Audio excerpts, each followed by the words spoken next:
war before serving in Vietnam? Basically, my opinion was if my country and my president felt that it was a just war, that's something be more than happy to be involved in.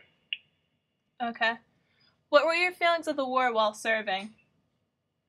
I felt that it was a just war in a poor country that had been colonialized for years by, basically the French, and that the United States felt that it should be kept out of communist hands.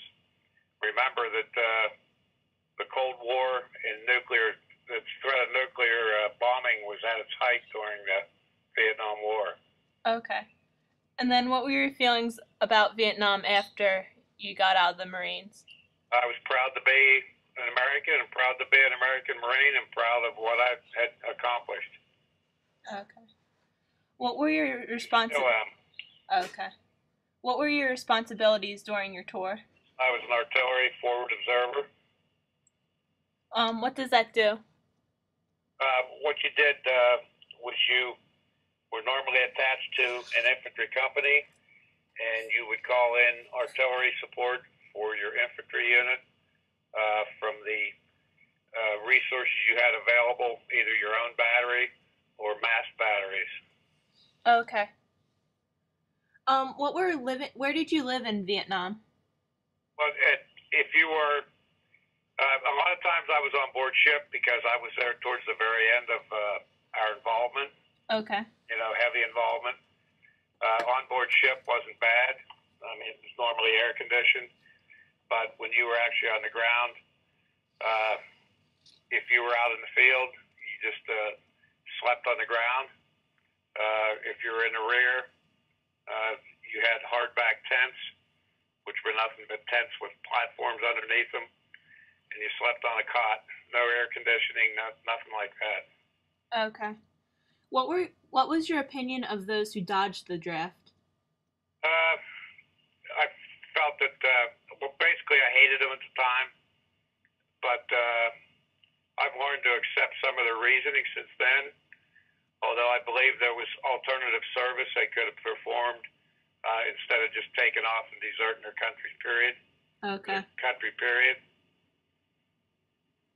Did you ever participate in any peace marches or protest war groups? Absolutely not. Okay. How do you feel about the media's portrayal of the war? I felt that, for the most part, it was inaccurate and network serving. What factors of the war do you believe that the media portrayed inaccurately? Everything I ever saw was they were portraying. Their big thing was to show all the atrocities that we Americans supposedly committed, rather than the good things that we were doing for the people in the country. Okay. Were you part of any dust-off crews? No. Okay. What was your opinion of the sitting president during the war? Like LBJ, Nixon, Kennedy? Right. Well, basically, they were my commander-in-chief, and what they said I carried out along with the rest of my commanders, without question. Just remember, Johnson, but Eisenhower and Kennedy were World War II veterans, and they, in my opinion, were for winning against the communists and keeping the communists from taking over South Vietnam at all costs.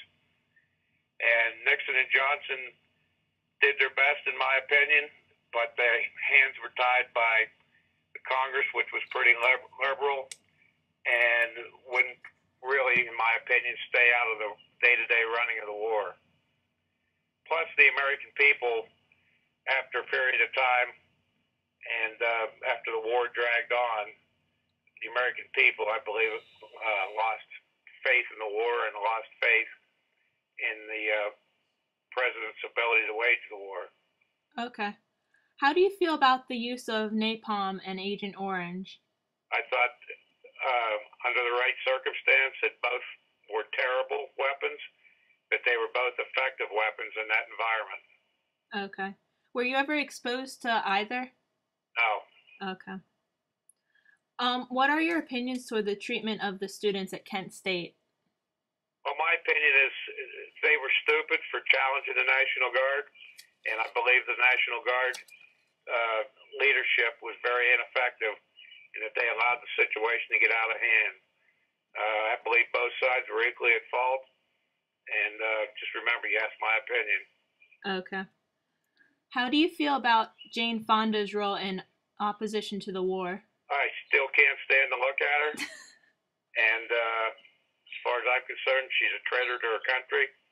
Okay. She should have been prosecuted as a traitor. Okay. What do you believe the United States was fighting for during the war? Simply to prevent the spread of communism and its brutal power over the hearts and mind of a defenseless country and its citizens. And at that time, there was no relaxed communism. Citizens of communist countries had no civil rights. Independent thinking was highly discouraged.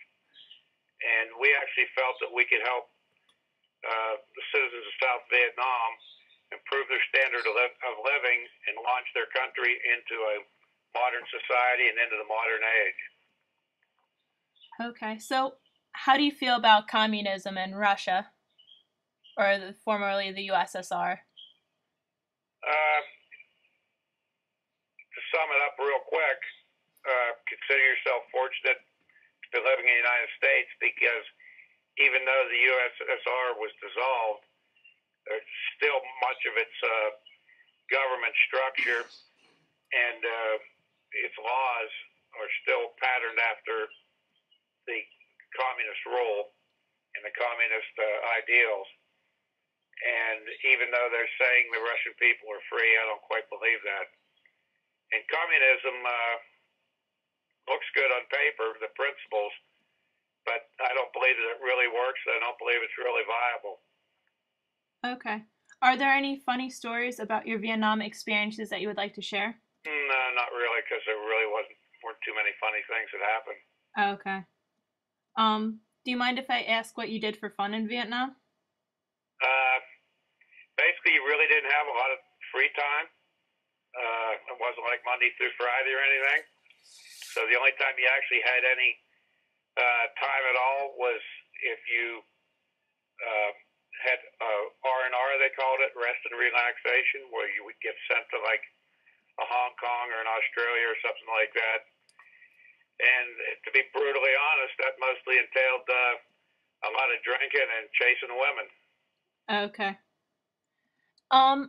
We watched a video in history about operations in Vietnam and what soldiers did in their free time in regards to orphanages. Were you part of that? No, but what we did, a lot of them were specialized units, but we did help with rebuilding villages, medical care to civilians as much. We were really limited as far as what we had. We basically had corpsmen who were more or less EMTs, but they were able to treat, like infections and, minor things like that, do limited dental work. Okay. That kind of thing.